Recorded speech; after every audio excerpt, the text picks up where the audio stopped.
Okay, so far we have looked at scaffolding, entity framework, um, how to seed, initialize and seed database, how to change the default behavior. So we have created an application, like, and we didn't even do much to create an application. That is the beauty of MVC. Um, so in order for us to better understand what's going on, let's take a little bit of deeper look at our controller, and then we'll go into the view. Okay.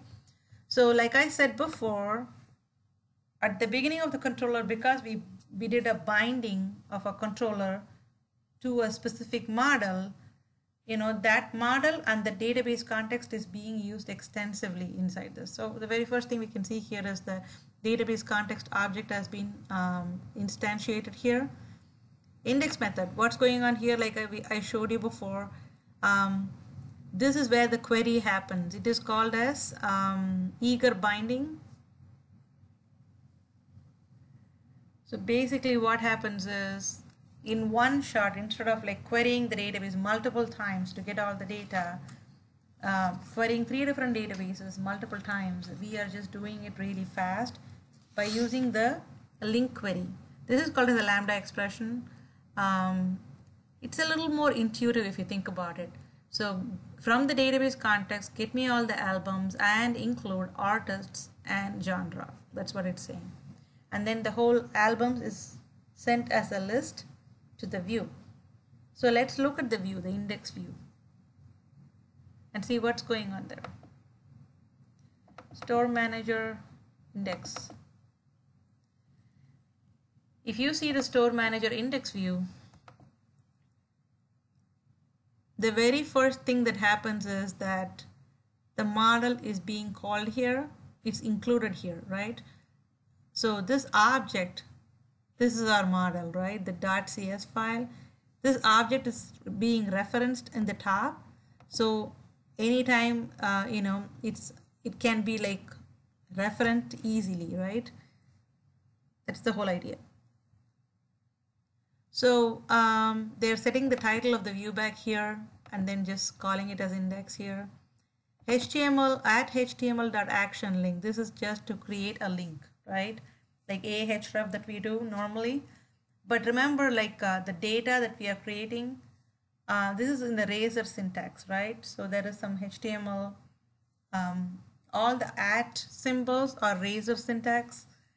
So for the Razor engine to like write the HTML, this is the way we use it. We will see a little bit more of that in the next chapter and you'll get a little more clarity. Okay, then we have a table. All we are doing is calling a whole bunch of these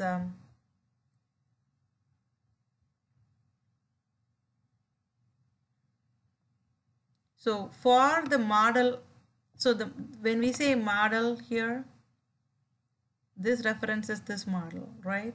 So the models, so if you don't say anything here, let's see if our IntelliSense works.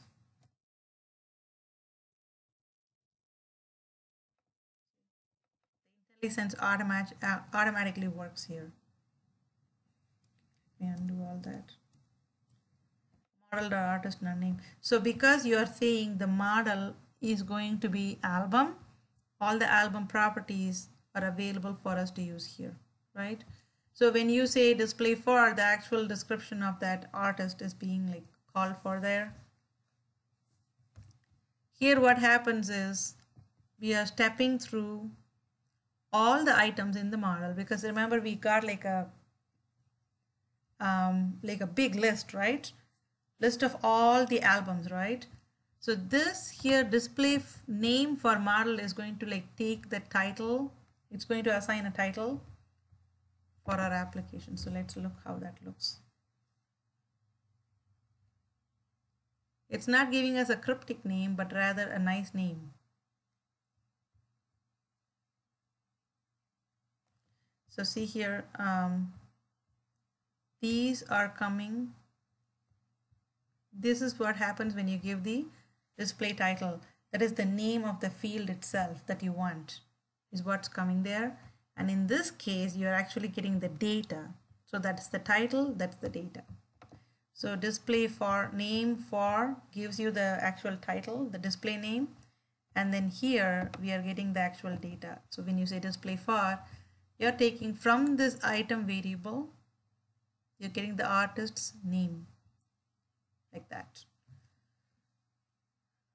Because see, if you think about it, artist is a class by, it's an object, right? So you're getting the property of the artist object, which is name.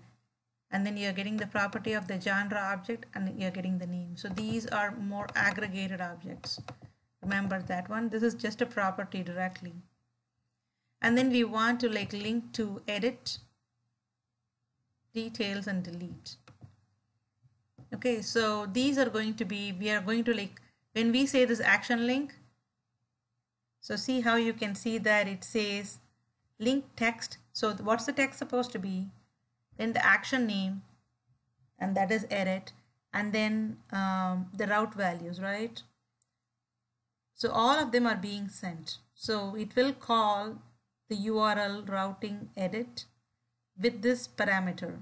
It will call details with this parameter. It will call delete with this parameter. So we saw about how to like pass parameters, right, before in a controller from a view. How do we call? So this will be like store manager / edit / like the ID number 2 or something like that. Let's look here. When you say edit, see the URL here, store manager / edit / 1, right? That's what happened here. Because if you look at the link, so if you hover over edit and look here in this corner where my mouse is, if you hover over edit and look there, you can see that is what this link is referring to. So if you look action, it's an action link. So it's going to like put that together for us. That's what's happening there. So if you look at delete, that's going to be store manager / detail, delete /1. The ID is getting passed. Like here it will be details 5, delete 5. Details 3, delete 3. Okay. So that's what's happening. So when we understand, so it's a little hard to understand initially with Razor, but hopefully the tutorial I sent last week should help to at least get a basic understanding of what these are used for. Okay, so we'll step through the view, index view. Let's go back to the store manager. There are some other interesting ones that we can look at here. This is all code that was written for us, right? So the details, so it says this is where the data error handling happens. If there is no ID given, there is no way we can display details. So it is like throwing a status code exception here. So like for example, if we go here and say,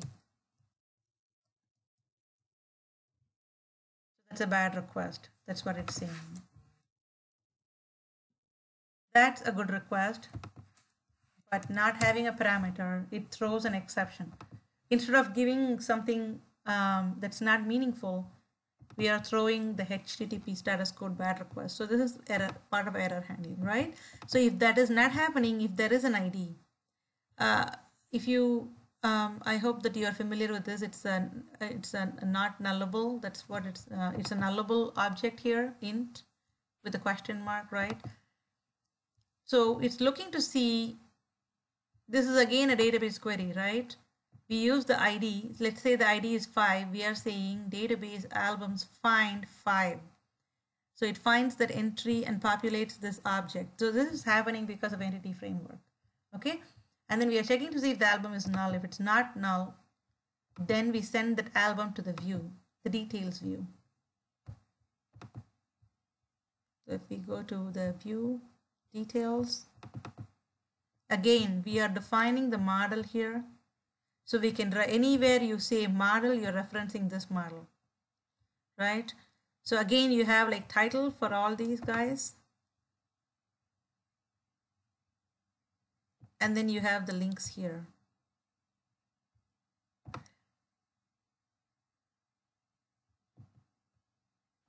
The edit is a little bit more complicated, right? Even the create. So if you see here, we have two methods that have the same name. One is called as create, other one is called as create. So the difference is